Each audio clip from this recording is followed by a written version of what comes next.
Hello guys, welcome back to VP I'm Vicky. Peter here. Welcome to today's reaction episode, whereby you're back with another video or a documentary. Exactly, it sounds like a documentary, and the title of the video itself is Paul versus George. Okay. Yeah, Paul of the Beatles and George of the Beatles. So it's Paul versus George. The resentment. Oh. Resentment. Yeah. That broke their bond. Exactly. The resentment that broke their bond. Okay. Let's find out.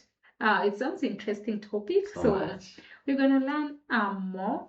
So stay tuned with us, and this was brought to us by Dan. So thank you so much, Dan, for another exploration that you're gonna find out with more with you guys. And stay tuned. Yeah, welcome to another pop-up story. Yeah, and don't forget to like it, subscribe here if you have not subscribed yet. And for any documentary that you like to be featured on our channel, a movie, a song of your choice, please hit on us on our Buy Me Coffee link. There is also an email on our channel's description that you can use to reach on us. Otherwise, let's explore this. Let's check it out more about. We start with the voice of Paul McCartney. Okay. He was cocky, a cocky little guy. He ruined me as a guitar player. Human relationships are complicated, and inside the biggest band of all time, there were tensions we're still trying to understand today. One of them, maybe the quietest, but also one of the most painful, was the relationship between Paul McCartney and George Harrison. Over the years, their connection slowly broke down, becoming a key factor in the Beatles' breakup. George developed a growing frustration toward Paul, a kind of emotion. Oh, sorry guys, before we start, how we have been exploring more on the fourth of the Beatles, and there are some factors that are we say might lead it to their break, but we've never heard of this one. Okay. There is river factor, there is just time had some growth needed in the group, but this one is a new one. Yeah, let's find out, because everyone has their own perspective. Exactly. So let's explore this one. Enjoy. Emotional exhaustion after years of feeling ignored, underestimated, or pushed aside. And what followed were interviews, comments, and public jabs that revealed a deep resentment toward the boy who had once been his teenage friend, long before John Lennon showed up in their lives. Today, we're taking a closer look at the difficult, tense, and surprisingly moving story between Paul McCartney and George Harrison, and how time eventually helped them heal wounds that once felt impossible to fix.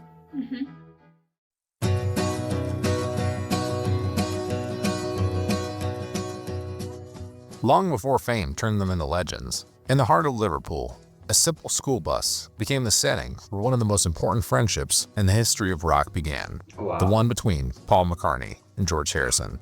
Both attended the prestigious Liverpool Institute High School for Boys, an academic school located in the city center. George hated every minute there. He remembered those years as a dark period, full of orders, punishments, and frustration, he would say. His rebellion was constant. He once even got into fights with other students and reportedly headbutted an older boy. Paul remembered it with a mix of surprise and respect.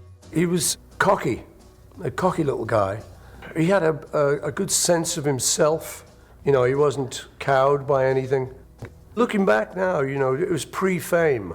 So you were just an ordinary kid who couldn't get in places because you weren't famous. Teachers didn't like you. Rock and roll hadn't arrived yet. Paul, on the other hand, was a more disciplined student, responsible, with artistic inclinations. He loved words and had a more refined air than most. But deep down, he shared with George a similar sense of boredom toward formal education, especially music classes. Neither of them saw any connection between those dusty sheet scores and the rock and roll that blared from the radio. They used to cane us, and 6 of the best kind of thing. But I remember this time, George got caned, George Harrison, because we were mates at school. And we never. So they studied in the same school? Yeah, in the same school with Paul. They say their friendship started in the bus. Oh. Yeah. Okay, that's new to me. really did anything wrong, but we might have tight trousers and Ted hairdos, and so that pointed you out as somebody as a troublemaker. So George got done once, and the teacher missed him and got him here. Whack. So he had a couple of big wheels came up here, you know, those rash things. And he went home and he's having his tea with his dad, and they're all chatting about how it went at school. His dad said, "What's that?" And he saw these things, and George told him, you know, the teacher did it. So the next day they were in class, and somebody popped their head round the door, you know, the class. Mr. Whoever the teacher was who'd caned George, come out there for a moment, please. And he came out, and it was George's dad there. He said, "Did you do that to my son?" Across the fellow said, "Yes, I did." He went, whack. Oh, he was a hero. He was... Wow. Like in the school, like your father came and just punched the teacher, like, what? You are a hero. Of course, because some teachers I felt like deserved it at some point, because they can just punish you to a point like you are like, you wanna kill me or something. But so that was a caring father. For sure. He was just the school hero then, George's dad. That Wow. was it, you know, but I used to tell my dad, you know, I got caned, Dad. He said, "Well, you probably did something with it." That you probably did something wrong. So you see, From there at all. that's different. So if your parents are like gonna defend you, Yeah. people will be admiring your parents. They're Because like, you are wow. just 1% of your parents. Exactly, yeah. Dad, you know, Dad, hit him. Oh, sorry. This is a so interesting story. Exactly. And always Paul is a funny guy. I love the way he talks. A good storyteller. Exactly. Yeah, I did that humor. The true connection between them didn't happen at school, but outside of it. Both took the same bus, heading into the center of Liverpool. Paul began sitting next to George during the rides, and soon those daily minutes became the space where their friendship was born. George's father worked as a bus driver, and often, when the 86 stopped at Mather Avenue to pick up Paul, it happened to be George's own dad behind the wheel. Paul rode for free, a small, everyday detail that became part of the routine George and Paul shared, because even though at school, they were separated by a noticeable social and age gap, on the bus, it was just the two of them, sharing laughs, stories, and early dreams. You grew up kind of wanting to go somewhere else. It made you hungry. So art was a great golden vision. You know, so for us that it wouldn't have called it art, then it would be rock and roll. It was around 1956 when Elvis Presley's Heartbreak Hotel exploded on the British radio, shaking the foundations of an entire generation. Yeah. From then on, much of Paul and George's conversations revolved around Elvis, his voice, his presence, his style. George told Paul that his father had learned to play the guitar during a service in the Merchant Navy, and that he himself owned one. Paul, a bit less enthusiastic, replied that his father had given him a trumpet, although he was already starting to suspect it wasn't the right instrument for him. Shortly after, he traded it for a guitar, and everything began to make sense. A year later, Paul and George could already boast of a solid friendship, fueled by a shared obsession: guitars and rock and roll. They spent hours talking about chords and trying to recreate impossible sounds. In fact, you know, sometimes we'd travel the whole of Liverpool just to go to someone who knew a chord we didn't know. Remember once hearing about a bloke who knew B7. Now, we knew E and we knew A. It was quite easy, but we didn't know B7. That was kind of the missing part of the link, the other chord, the lost chord. So on we got on the bus, trooped across Liverpool, changed a couple of buses, found this fella, and he showed us dum, dum, dum, dum, dum, B7. We learned it off him, got back on the bus, went home to our mates, and went zing. So there is the A, The chords and B7. We also had some other chords last time. Huh? There are other chords we had on a ring. That there was were drums, That was yeah, drums, the bass and the kicks. Okay. Got it. Their connection ran so deep that they decided to take a trip together. A small teenage adventure across southern England. With only a backpack each, they hitchhiked, ate canned spaghetti and rice pudding, and slept on beaches and fields. They made it all the way to Paignton and Devon, and then traveled north to Wales, hoping to visit one of Paul's cousins. Their money ran out quickly. So desperate were they, that they asked the local police if they could sleep in a cell for the night. Oh. When they were refused, they ended up camping near the town's football field. It was one of those experiences that, without knowing it, sealed a friendship for life. By that time, Paul was already part of a musical group led by another young man from the neighborhood. The band was called the Quarrymen. Yeah. When Paul saw his friend's talent, he quickly thought of George as a potential new member. George already owned a fine guitar, a Hofner President, and could play solos that many in Liverpool thought were impossible. Even so, the position of third guitarist was still held by Lennon's old school friend, Eric Griffiths. Paul began to mention George's abilities to John with subtlety. He invited George to the Quarrymen's rehearsals and performances, where Harrison showed up more as a fan than as an aspiring recruit. Okay. During breaks, Paul would insist that if they wanted to be taken seriously as a real rock and roll band, they needed a true lead guitarist, and George was that guitarist. The only problem was his age. He was only 14, 2.5 years younger than Lennon, but Paul's persistence eventually convinced him. We needed a good guitar player. So John was also in the Quarrymen. Yeah, he was the leader. The leader in the Quarrymen. Yeah. So Paul was the one who proposed to George to join the Quarrymen. If they needed a good guitarist. Lead good guitarist. Oh, okay. Well. John and I play a bit of guitar, but we couldn't really solo. We weren't that good. And I said, I know this guy. He's a bit young, but he's good. Despite his youth, George's talent was undeniable, and so the trio was born. When I was still at school and I was really small, I know John was really embarrassed because I was so tiny. I only looked about 10 years old. A few years later, would carry the name that would change. That Johnny was so embarrassed that you are tiny. Yeah, but your talent is bigger than you. Okay. His history forever. The Beatles. We kind of had a feeling that that's what we were going to do, and that, we just felt that something good was going to happen. But then in those days, something good would just be, getting to do a tour of Mecca ballrooms. Yeah. That was like a big deal. We do like the fans and enjoy reading the publicity about us, but from time to time you don't realise that it's actually about yourself. You see your pictures and read articles about George Harrison, Ringo Starr, Paul and John, but you don't actually think, oh, that's me that I am in the paper. It's funny, it's just as though it's a different person. In the early years, the relationship between George Harrison and Paul McCartney was close, although differences in temperament and musical ambition were already beginning to show. Both shared a deep admiration for John Lennon, whom they regarded as the natural leader of the band. And when John appeared in their lives, especially during those early teenage years, both Paul and George found themselves drawn to him. As Paul later recalled, he was older and cooler, drank beer, etc. Lennon's presence changed the dynamic. Paul and John began spending more time together, playing and even trying to write songs, while George was left somewhat on the sidelines, as if he were outside that small creative circle that was starting to form. Over time, the Lennon-McCartney partnership became the creative axis of the Beatles.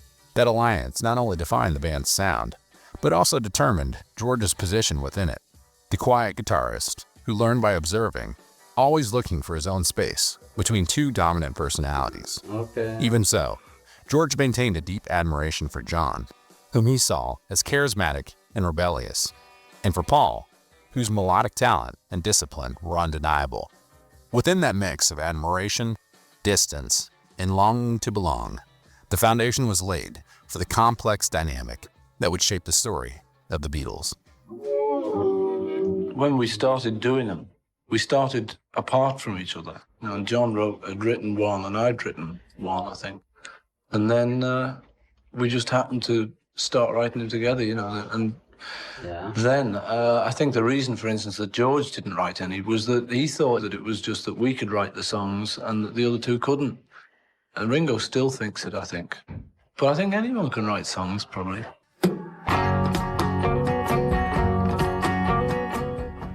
Even so, George's contributions added considerably to the Beatles' catalog. He composed the riff for And I Love Her, transformed Norwegian Wood with the sitar, came up with the famous opening chord of A Hard Day's Night, and created the main riff of Ticket to Ride. He was a generous and intelligent collaborator, contributing fundamental ideas to the group's sound. However, as a songwriter, he was long underestimated. George didn't reach the level of maturity that John or Paul had until at least 1966, and realistically, he didn't compete with them as an equal until 1968 or 1969. Still, his best songs were as brilliant as those of his bandmates, even if his output wasn't as abundant or consistent. It must have been difficult, no doubt, to play in a band alongside two such dominant talents, especially while nurturing his own artistic ambitions. Whether you will go along with any change in taste? No. Well, you never know because we have. Well, we gone along with don't we? Oh, Has yours? that's George's idea. When they were asked, like, will you ever change the taste of music that you play? Lennon said no, but George was like, we never know. Yeah. Yeah, that's bright. Exactly, because I think people always saying according to how as people maybe as time goes by things change, also, your trend, fans, what demand, people like, demand and all that. So you need to be flexible. Exactly. Over time, John and George seemed to connect on a deeper level, musically, spiritually, and culturally. They shared a sharper sense of humor and a growing interest in introspection, art, and new forms of consciousness. Both began experimenting with LSD around the same time, and that experience seemed to strengthen their bond. As the Beatles ventured into more experimental territory, the relationship between Paul and George began to cool. George was seen more often with John and Ringo, and less with Paul, whose attitude in the studio was becoming increasingly dominant. After the end of touring, internal tension intensified. George began to distance himself, especially during the sessions for Sgt. Pepper's Lonely Hearts Club Band, a project in which he felt progressively less involved. He lost interest in the direction the group was taking and, at times, even stopped attending rehearsals. Meanwhile, Paul grew as a creative force and took control of the sessions, a dynamic that, although it kept the band's artistic level high, also fueled George's frustration, who felt a certain condescension from McCartney. George was supposed to have resented you for always getting on his back. He did resent it. 2 examples. One on Abbey Road. I was beginning to get too producer-y for everyone. George Martin was the actual producer, and I was beginning to be too definite. And George and Ringo turned around and said, "Look, piss off. We're grown-ups and we can do it without you fine." People like me who don't realize when they're being very overbearing. It comes as a great surprise to be told. So I completely clammed up and backed off. Right. Okay, they're right, I'm a turd. So a day or so went by, and the session started to flag a bit. And so eventually, Ringo turned around to me and said, "Come on, produce." And so it was like, you couldn't have it both ways. You either had to have me doing what I did, which, let's face it, I hadn't done too bad, or I was going to back off and become paranoid myself, which was what happened. I remember a particular occasion when I'd written Hey Jude, and I brought it in, and I go, "Hey Jude, don't make it bad." And George was playing Hey Jude, don't make it bad. And I had to sort of say, "No, George, look, I really don't think you can put a guitar riff after every line, you know." And it's like a real, "Oh, okay then." But, you know, I knew he couldn't do it. Okay. Maybe he knew he couldn't do it, but it created tension, you know, and it was like, then this feeling that I was just dictating things started to grow, you know, and I was dictating things because I knew how I wanted my song to go. Similarly, John would say how he wanted his song to go, or George would say how he wanted his to go. I'm trying to help you, but I always hear myself annoying you. Should we try Yeah, Ringo. I don't mind, I'll play, you know, whatever you want me to play. Or I won't play at all if you don't want me to play. No, whatever it is that will please you, I'll do it. Ringo is just Another watch. factor that irritated George was his limited involvement in the songwriting process. Despite his attempts to collaborate with John, his ideas always took a back seat to the powerful Lennon-McCartney axis. He also felt that George Martin often neglected his songs and arrangements. The funny position I was in was that in many ways, you know, this whole focus of attention was on the Beatles, so in that respect I was part of it. But from being in them, an attitude came over, which was John and Paul. Okay, were the grooves, and you two, just watch it. I mean, don't forget, I spent 10 years in the back of a limousine with them. In that context, George's resentment toward John and Paul was understandable. For years, he had been underestimated, relegated to a secondary role in both songwriting and the band's major decisions. This scenario was indicative of the troubles Harrison experienced with the band. As Bob Dylan once said, George got stuck with being the Beatle that had to fight to get songs on records because of Lennon and McCartney. Well, who wouldn't get stuck? If George had had his own group and was writing his own songs back then, he'd have been probably just as big as anybody. We didn't underestimate George. We knew that he was peaking, as we got to those records. He'd not been really interested in the beginning, I don't think. And because John and I did so much of the writing, he could just leave it to us. But I think he realized, that there was something in this, that artistically and financially, it was a good thing to get into. So by that time, we realized that he was really coming up with the goods. But in time, he began to shine on his own.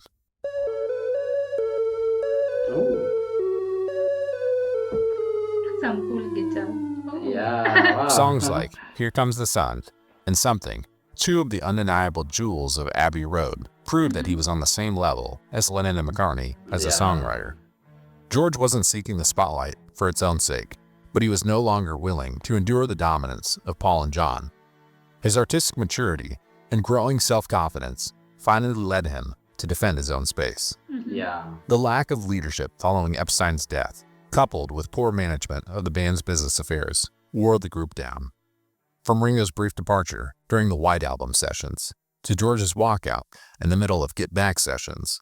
It's a pestering wound, so we've allowed to, and yesterday we allowed it to go even deeper, but we didn't give him anything to do. Anything you See, like. the point is What have you? we both did that job this time, because of the build-up to it. Now we Treat him a bit like a man. See, because he knows where I'm about. Yeah.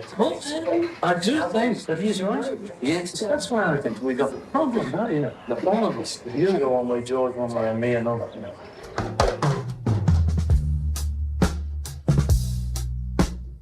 I just thought, well, what's the point of this? I thought I'm quite capable of being relatively happy on my own, and I'm not able to be happy in this situation. I'm getting out of here. By the end of the Beatles era, it was clear that Paul and George had very different musical ideas. It was only natural that, with time and the split, they would go their separate ways. There was also the theory that you attracted more girls by being the quiet one, was it?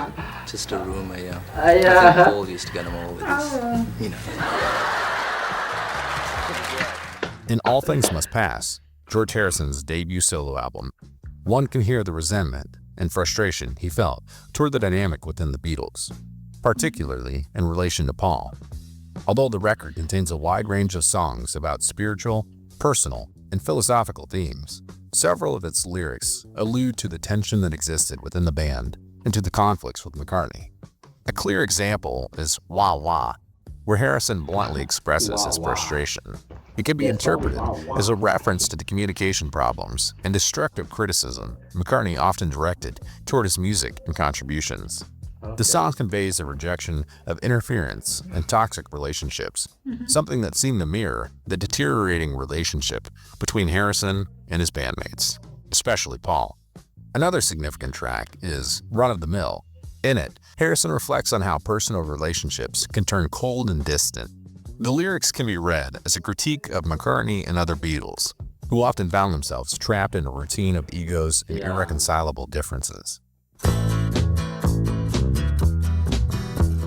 The relationships among the Beatles were wounded after the breakup, but George's with Paul was the slowest to heal. Despite the constant arguments between Paul and John, those two eventually managed to reconnect between 1973 and 1974. George, however, remained distant.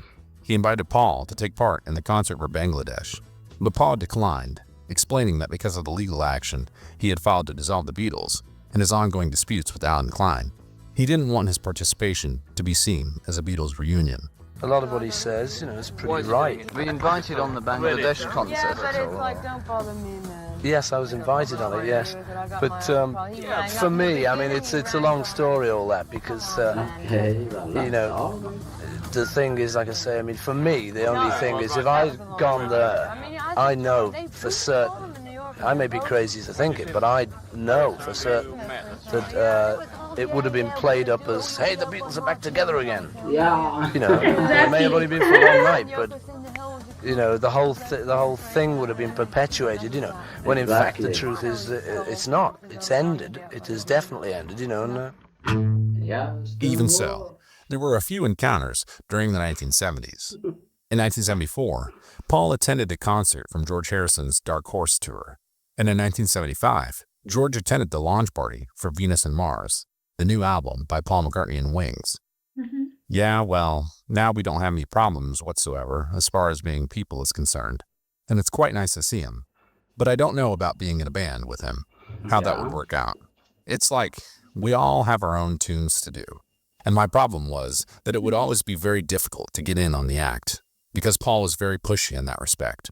When he succumbed to playing on one of your tunes, he'd always do good, but you'd have to do 59 of Paul's songs before he'd even listen to one of yours.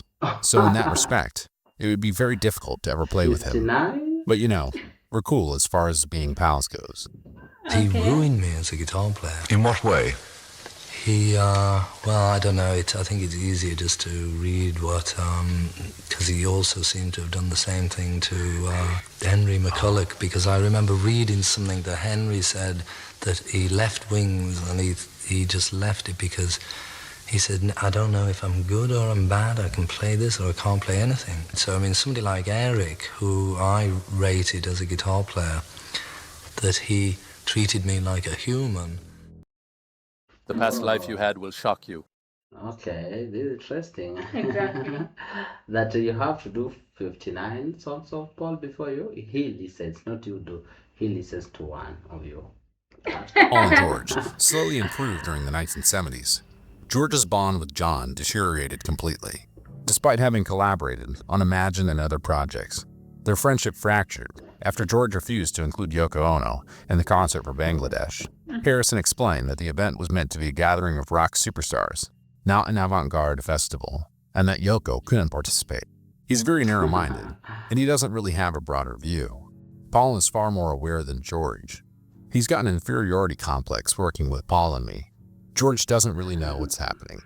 The relationship between George and John remained tense until the day Lennon was killed.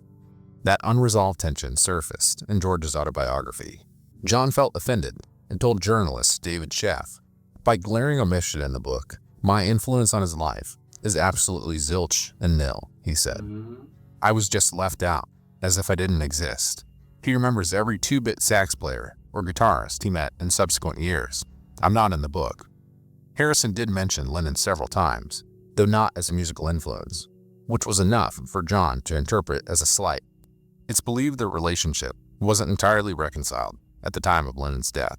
John Lennon said he was really hurt by you, that you'd never mentioned in your autobiography any of the influence that he had on you. He was annoyed because I didn't say that he had written one line of the song Taxman.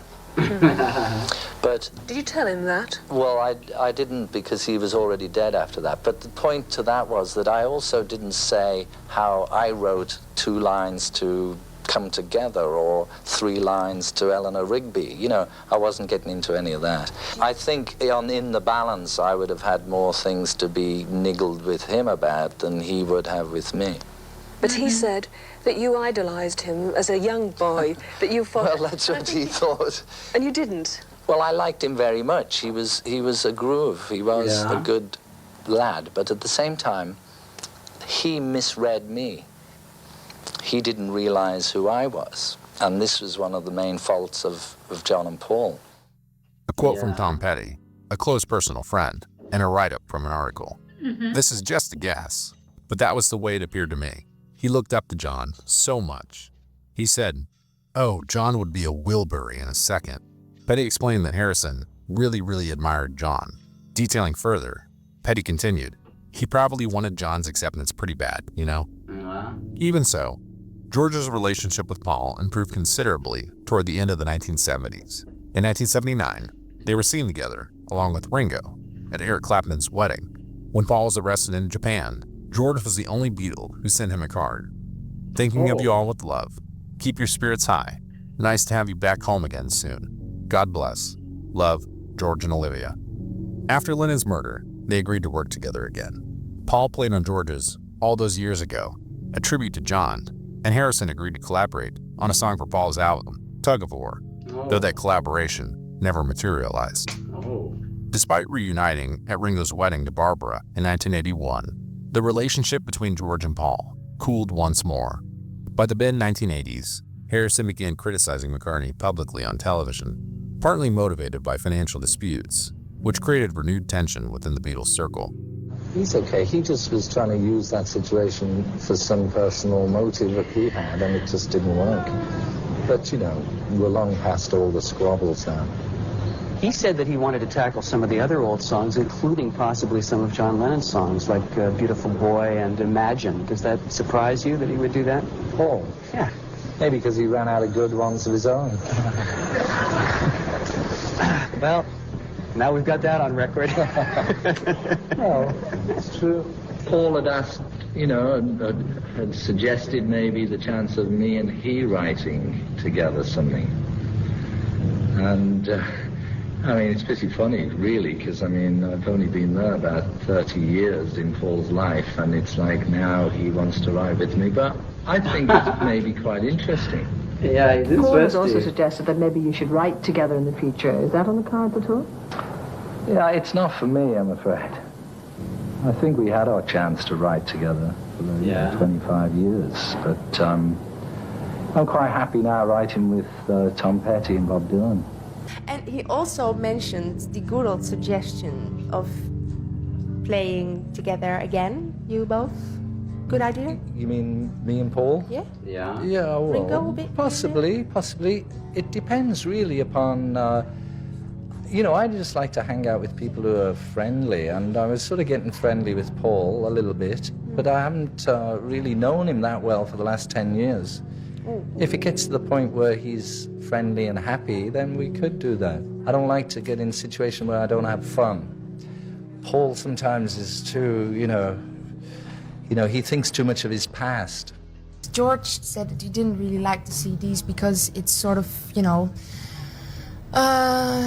it loses the historical value because it sounds so clear. Do you agree with that? I don't really agree. You know, I understand what he's saying. It changes the perception of the music. Of course not. Hey, big deal, George. Don't make such a big deal about it, man. You know what I mean? All right. Hey. You know what I mean, man? You know what I mean, sound man? like LL Cool J. That's right. Robert De Niro. Sure. Yeah, great. The Godfather. Okay. It is unfortunate Paul's not here because he was the one who had the speech in his pocket. We all know why John can't be here, and I'm sure he would be, and it's hard really to stand here supposedly representing the Beatles. It's what's left, I was the I'm afraid. quiet Beatles. But we all loved him so much, and we all loved Paul very much. Yeah, for about 10 years I didn't really... 10 minutes. I didn't really know Paul, and never really saw much of him through the last 10 or 12 years. But more recently we've been hanging out and getting to know each other, going for dinner and meeting and having a laugh. And it's absolutely not true what they said in the News of the World. It's definitely just one of those things that these people sit around and think, let's have a fight between, you know, George and Paul now, you know. But actually, I love Paul, he's my mate, and it doesn't matter what they say in the papers, it's not gonna, you know, they're not gonna get much mileage out of that one. Wow, good one, huh? What a creative response, huh? Yes. Yeah, a genuine one. You can read on a genuine talk, huh? Mm-hmm. Yeah, like it just bloggers.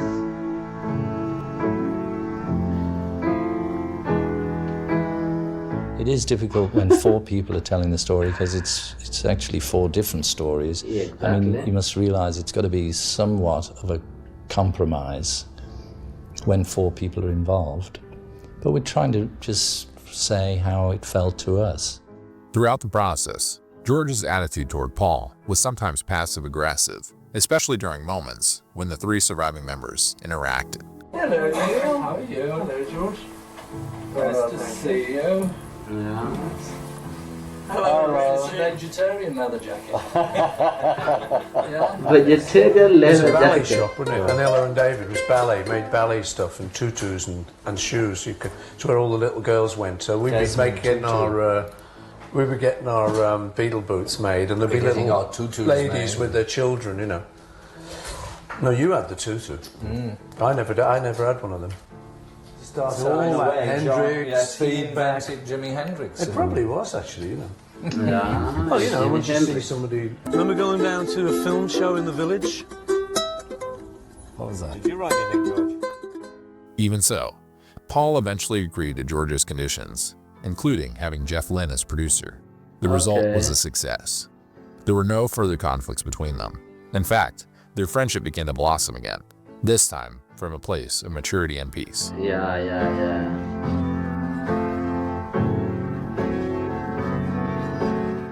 But actually, I love Paul. He's my mate, and it doesn't matter what they say in the papers. They're not going to get much mileage out of that one. We're right on the point now, I think. The best time we've ever been at, in order to get all our past problems solved. Plus the fact that we've spent a lot of time with meetings with Paul, having dinner, and just being friends. Wow. The last years of George's life were marked by a renewed closeness with Paul. When Linda McCartney passed away, Harrison attended her funeral. Not long after, one of the most memorable photos of the 3 surviving Beatles was taken during Ringo's 60th birthday celebration in July 2000.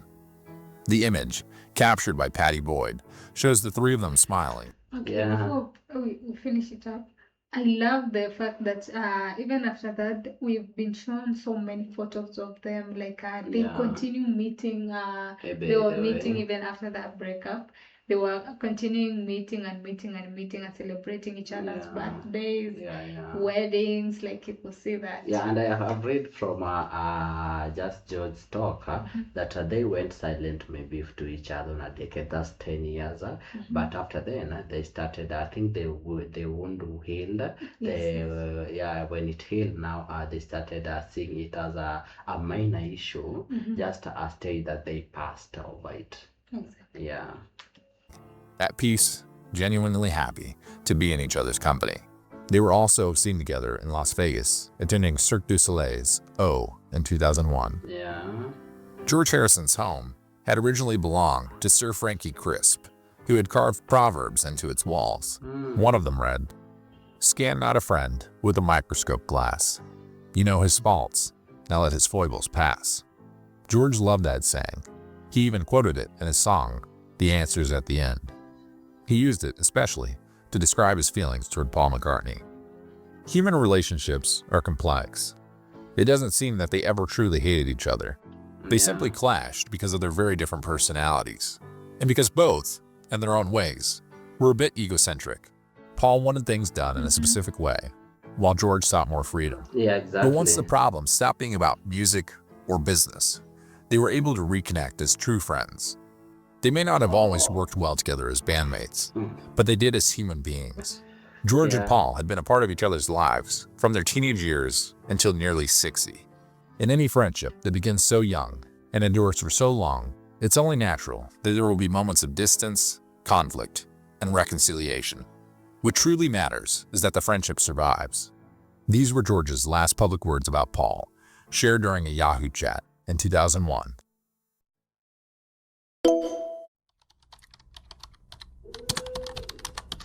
Yeah, I'm sure there's enough about me that pisses him off. But I think we are now grown old enough to realize that we are both pretty damn cute. Oh. Oh.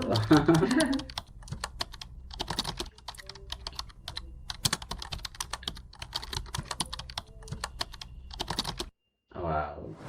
What do you miss the most about George? His humor, his friendship, his love.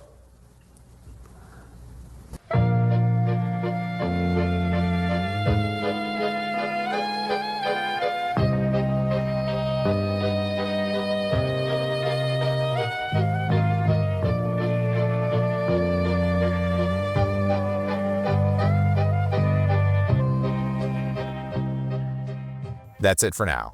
Thank you for being here. And if you're new to the channel, I'd love for you to subscribe. Yeah. I'm Blake Korick, and this is Music Box. Wow. What a story, guys. Thank you for watching with us. And I really liked the storytellers, how can I say, his stories, the openness that he didn't lean on any side. He just gave his views on quoting on what they had talked on the interviews. At least he was quoting and he was not giving according to what he maybe knows. Exactly, he was just according to his research. He was quoting and comparing from their songs lyrics, what they said in interviews.